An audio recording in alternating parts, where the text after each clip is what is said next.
Hello.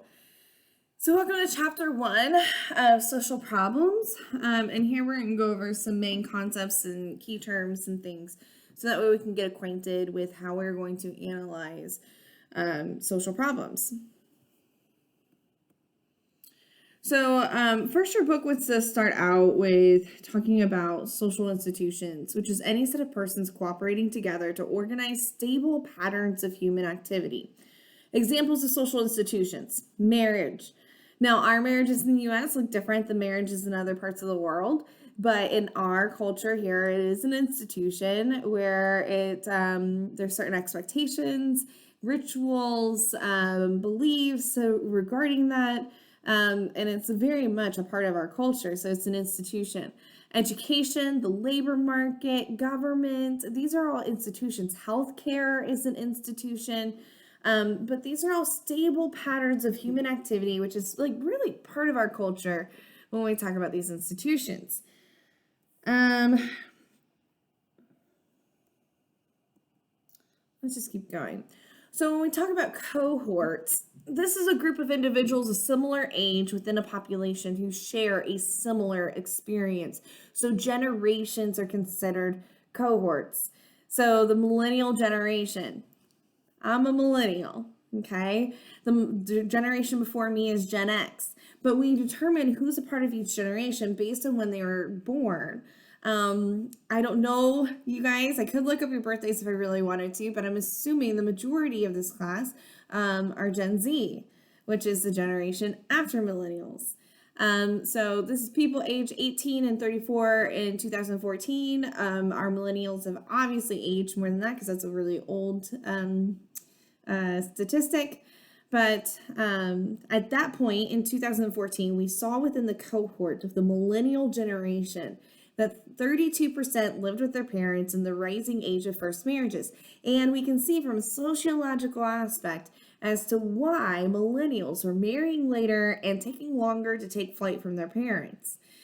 A lot of the millennials were in school and pushing off these milestones that we were expecting for within our culture of certain ages where people leave home and they get married and things like that. But the millennials were pushing these off so that way they could obtain their careers and get stabilized in that way before creating families and things like that. So and there's other more sociological aspects that go into that. So we're going to keep going. Demographic factors, that's something else that we look at when we look at social problems to define how the social problem is impacting certain populations of our society. So demographic factors are social characteristics of a population. Things that we look at: age, race, sex, gender. We look at income levels. We look at education levels. We look at socioeconomic status. We can look at, a number of different things when it comes to these demographic factors when we are looking at social problems. Let's see here. For example, we can also look at demographic factors of unemployment. So in 2016, Black men had the highest unemployment rate of any racial or ethnic group, 9.1%. Compare this to white men who had only a 4.4% unemployment rate. Unemployment is not only a matter of a young person's personal troubles, it is in fact a collective problem. And we can see that because if it was just about people's personal troubles, then we wouldn't have such a higher unemployment rate for Black men compared to white men in 2016.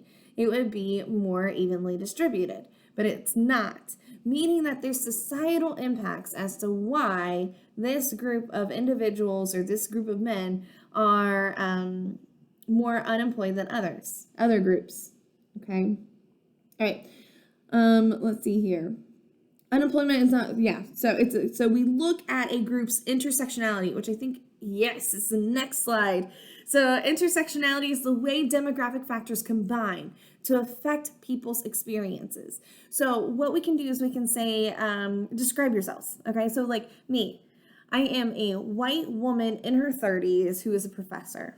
I just named 4 different memberships into 4 different groups: white, woman, professor, in her 30s.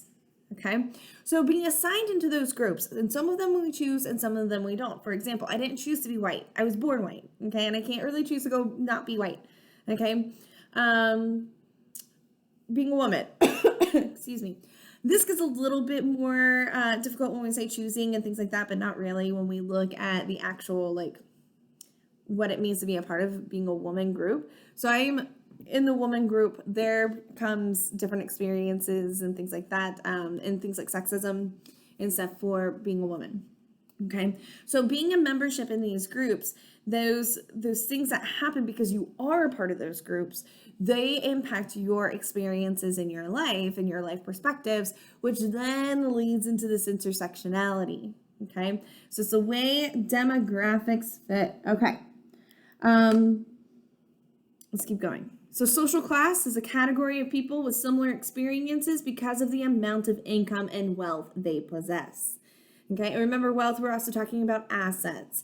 So homes, cars, things like that. We know in our culture that these things hold value. For example, if you're driving a Mercedes compared to a Toyota, why, you're going to be like, oh, Mercedes, obviously. But what if I said it's a 1994 Mercedes, and then you have a 2022 Toyota? And I haven't even named a make of the car, and you're like, it changes things, right? But if I say Mercedes versus Toyota, it holds, excuse me, it holds value. And that's because of the way that we materialize things and stuff like that in our culture. And so that has status and leads into our, symbolism and aspects of assets and things like that. So there are different types of categories when we talk about social classes, but our most common categorization is the upper class, middle class, working class, and the poor. So let's keep going now. So sociology is the study of social behavior in human society. Okay, we want to know why groups of people do what they do and how society influences our individual behaviors.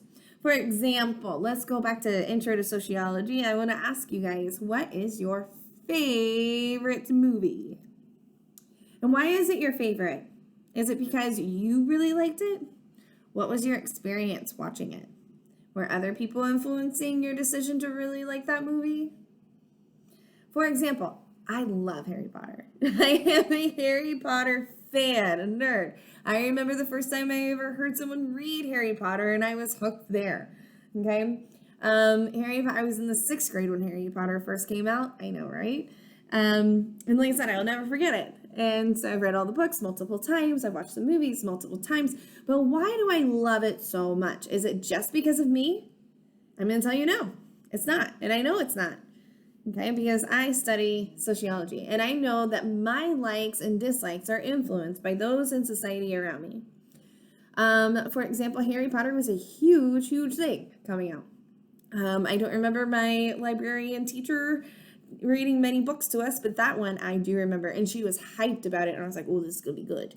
And then it was good. And then it blew up, and everybody loves Harry Potter. And then it became controversial because it was witches and wizardry and things like that. And it just, obviously it's this huge franchise and things like that. And so, I was definitely influenced. What about oh man, this is a good one too. What about some of your favorite foods? I mean, no one can really tell you what your tongue likes and what it doesn't like, right? Or can they? Interesting. Because let's say, here is a good story. I hated tomatoes.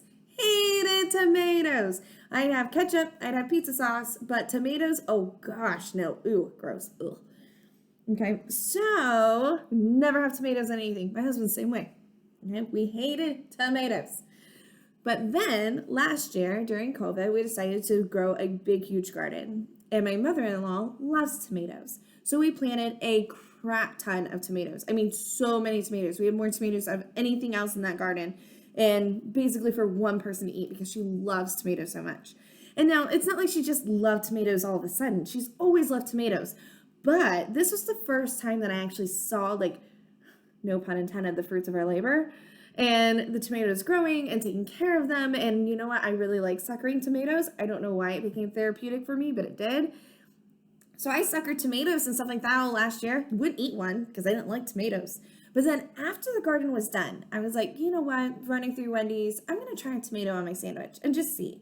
And I did. And I really liked it. I was like, holy moly cannoli. I like this tomato. And so from then on, I was like hooked on tomatoes. And I was buying tomatoes from the grocery store, something I never thought I'd do, and putting them on sandwiches and like craving tomatoes. From something that I absolutely hated, like grotesque about tomatoes, to really, really enjoying. And why? I was influenced by my experiences and by those around me in society. I know, crazy, right? So really, anything that we like, do we really just like it because of us? Or are there other social factors in play? I'm going to tell you there's always social factors in play. Okay. So that's something we study, the social behavior in human society and how it impacts our behavior. So best suited to systematically study society's problems. That's why we use sociology to study our problems, okay? Some of our social issues that we're going to talk about: poverty, discrimination, when you're talking about all the isms, racism, sexism, ageism, the isms, okay? Crime, drug abuse, homelessness, gender pay gaps, things like that. We're going to talk about all those. Media. I know what? Media. Okay, so let's keep going.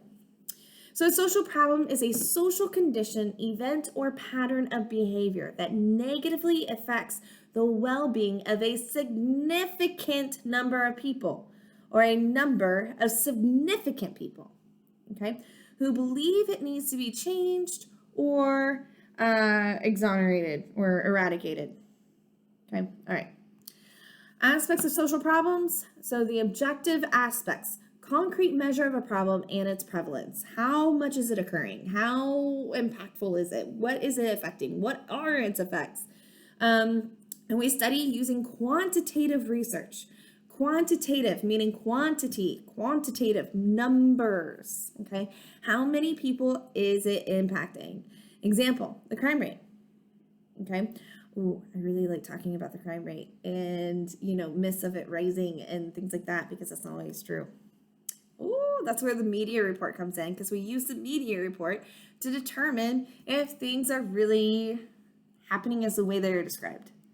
Okay, talk about population growth. That's all about numbers. So we're talking about numbers when we study a lot of these things. Now, it doesn't mean that we don't use qualitative measures, because we do need qualitative measures to understand the perspectives of how it's impacting what's really going on. Okay, all right, so let's see here.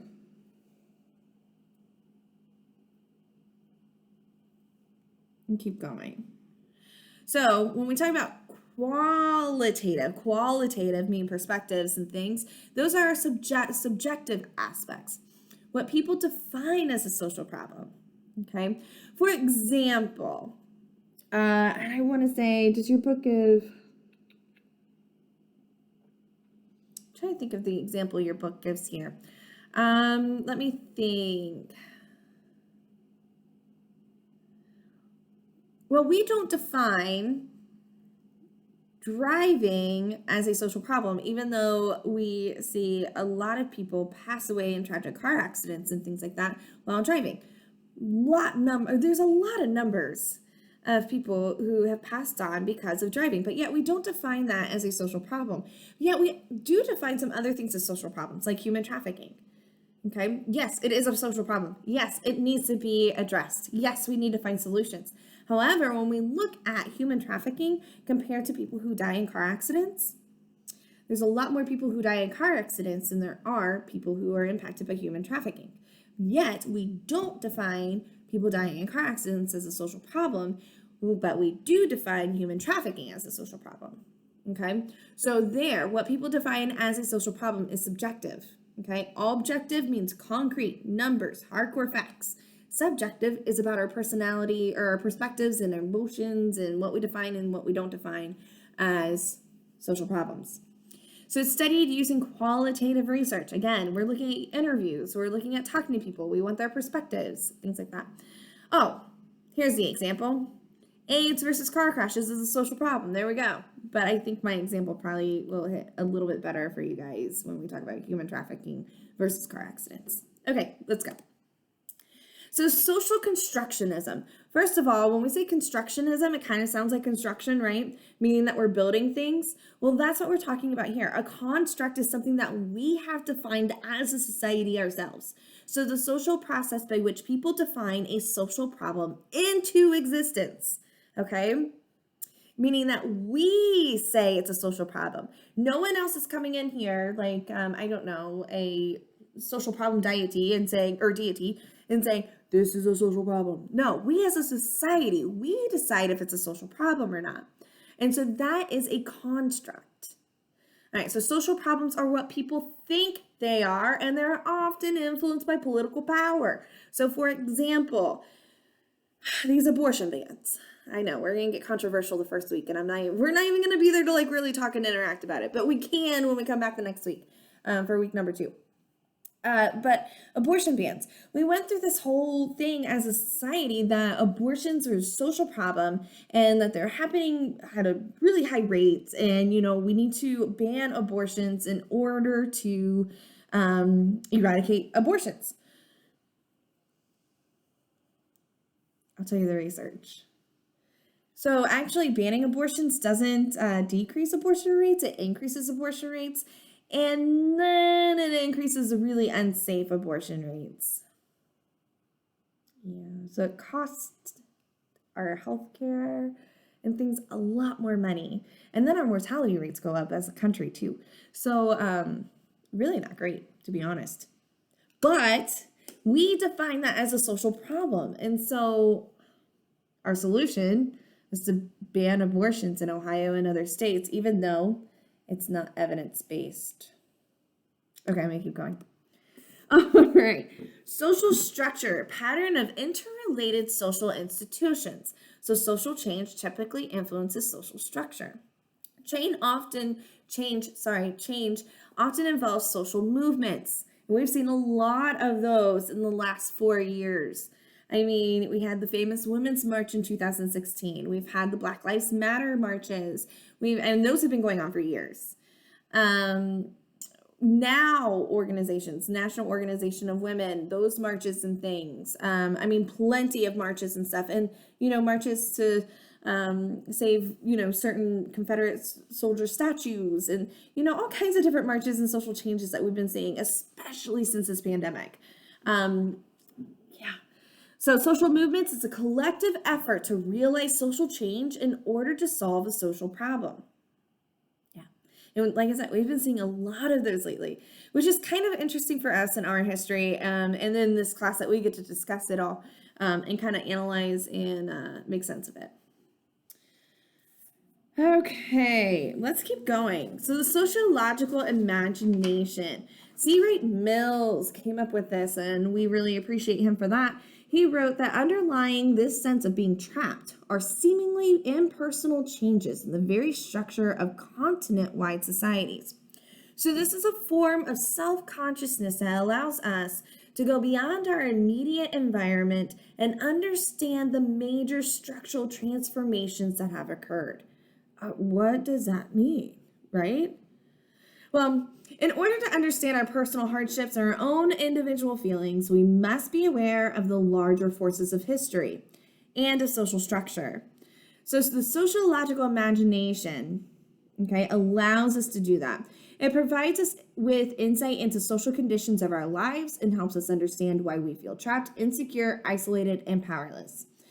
It allows us to see our personal troubles as social problems, so seeing that collectiveness.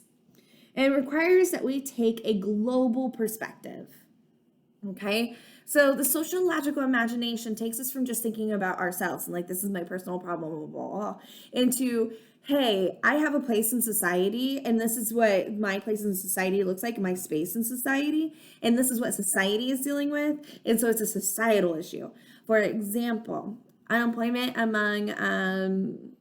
higher among Black men. If I was a Black man and I was experiencing that, my sociological imagination would help me understand that this isn't just me, that this is a societal issue. Okay. Oh, I just said all that. It helps us make the connection between history and biography, and it requires a more global perspective. There we go. So let's get into research methods real quick. Kind of already touched on these, so then I'm going to move through them kind of quickly. Quantitative methods, remember, quantitative quantity numbers. It relies on the empirical investigation of social problems through statistical analysis. Numbers, okay? We want to know the numbers. And then qualitative methods, they study how people define, experience, or understand problematic situations. So their perspectives, okay? We're looking at the subjective. There's another thing. Quantitative, numbers, objective. Qualitative, perspectives, subjective, okay? All right, some research methods. We have surveys. We ask respondents to answer questions on a written questionnaire. Participant observation. We observe and study people in their everyday settings. It's a lot of fun. Interviewing. That's what I usually use when I'm out doing my research, and I am a qualitative researcher. I like knowing the perspectives. I like knowing how people define things. That's where I focus. Quantitative is cool. I'm not into it. I like qualitative. So interviewing is a big thing that I use. Researchers, we ask respondents a series of questions. Mixed methods is a combination of quantitative and qualitative, the best of both worlds. And then we have theory, which is a collection of related concepts. So concepts are ideas sociologists have about some aspect of the social world. Now theories are things that we cannot prove to be true, but they have enough patterns that we can predict behaviors or predict outcomes. Okay, that's a theory. And we have plenty of theories, which is great. One of my favorites is broken windows theory. It is more of a macro, it's sociological theory. It makes me happy. Broken windows theory states that our environment gives us cues that impact our behaviors. What happened was a famous researcher took his students and they had a beat up car. Not really that beat up. It was like an old rundown car, and they put two versions of it. And they put one in an upscale California neighborhood, and they put the other, identical cars pretty much, put the other one in a lower income neighborhood, and they watched to see what happened. Well, in the lower income neighborhood, it got annihilated. They put dents in it, they broke out the windows, they stole things from it, just tore it up. In the upper scale neighborhood in California, they didn't touch it. And so they said, cool, but we're not done.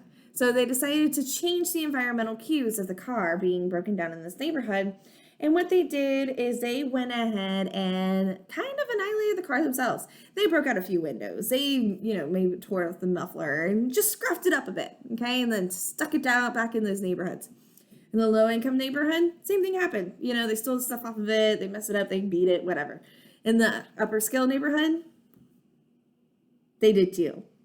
Which is really cool because they changed the environmental cues and people were like, oh, cool, this car's beaten up. We're going to go beat it up some more.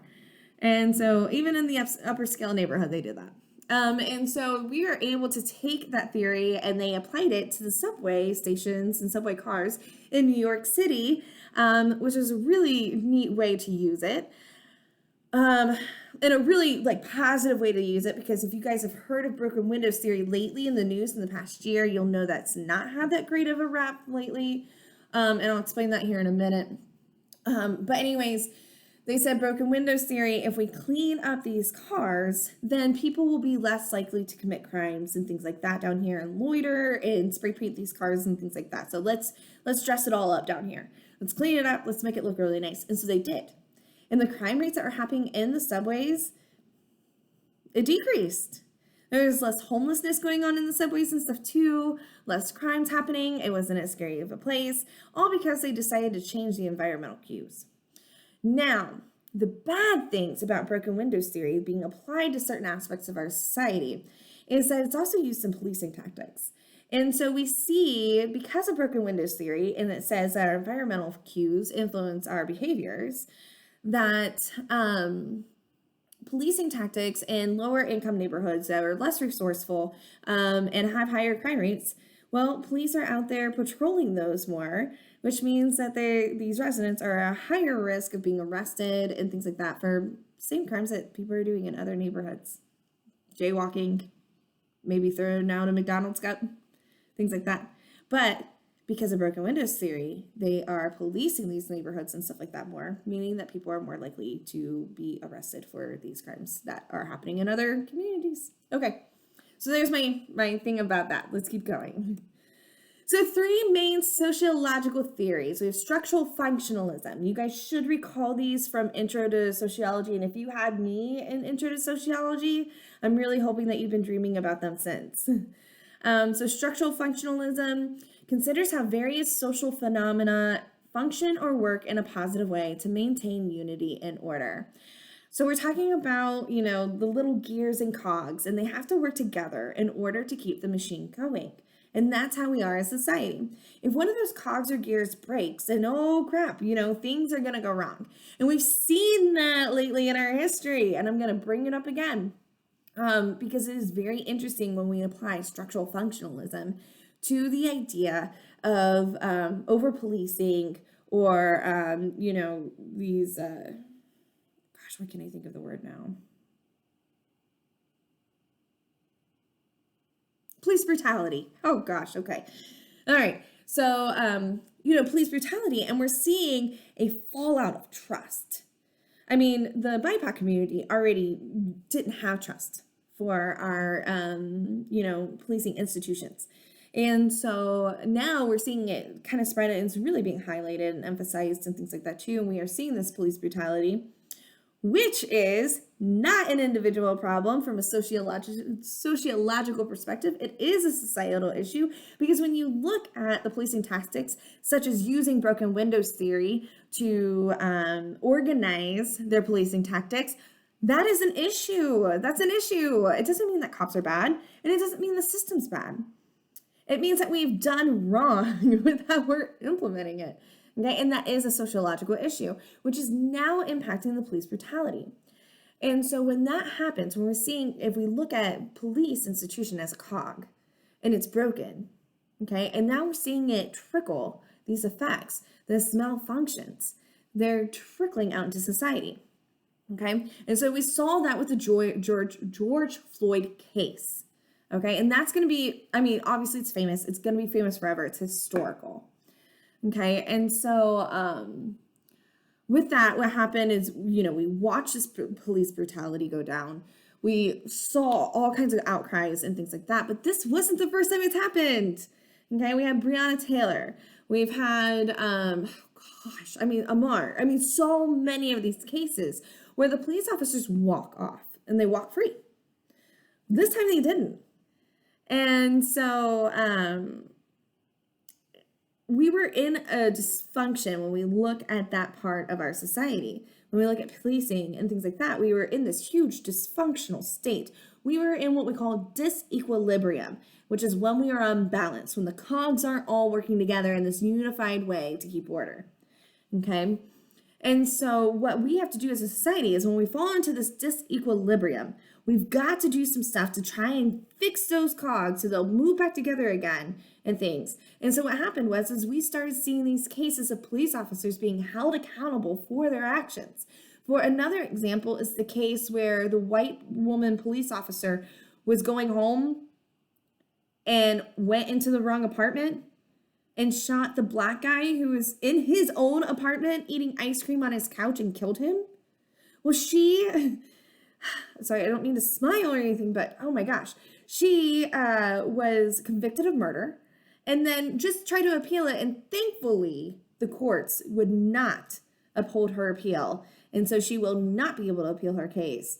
But we see this trying to balance out these things, okay? And so that's part of the structural functionalism. Let me keep going. Conflict theory, rooted in the work of Karl Marx, examines how one group or social class tries to dominate another in situations it perceives as threatening to its interests and well-being. So with Marx, if you'll remember, he was talking about the proletariat and the bourgeoisie. And the bourgeoisie was the upper middle class who owned the businesses and things like that. The proletariat is the working class. And he theorized that the proletariat was going to rise and overthrow the bourgeoisie. Didn't happen, okay?